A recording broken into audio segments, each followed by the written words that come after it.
It's a ritual. Every other week, the truck pulls up and drinking water, 30 gallons a month, is delivered to every household in Kettleman City. They need it because the tap water is contaminated with arsenic. It's a chemical known to cause cancer, and it's commonly found in groundwater all over the Central Valley. The 2 wells in this town are among the worst offenders, pumping up arsenic-laden drinking water in violation of federal limits day after day, month after month, and year after year. My daughter, last year we were watching a movie and she saw somebody in the movie went to the sink and poured themselves a glass of water, and she said, oh, he's drinking from the sink, because she's never lived in a place where you could actually drink from the sink. Maricela Mares Alatorre supplements her state-subsidized water deliveries with bottles. Her daughter Salma never leaves home without one. But not all families can afford that.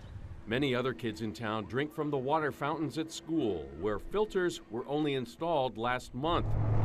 And all 1,500 residents of Kettleman City are forced to use the tap water every day to cook and shower. What's frustrating to so many people is that the California aqueduct runs right next to town. It delivers fresh water to Southern California. But Kettleman City and Kings County haven't been able to tap into it.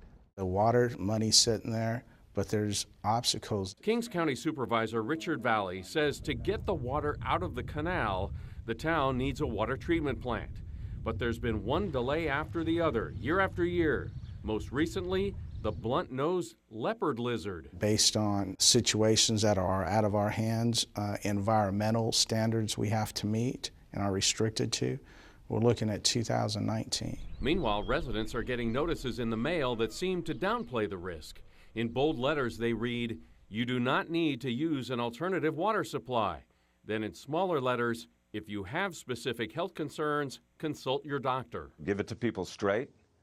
Don't give them a lot of baloney about, ask your doctor if arsenic is right for you. Eric Schaefer is former head of enforcement at the U.S. EPA.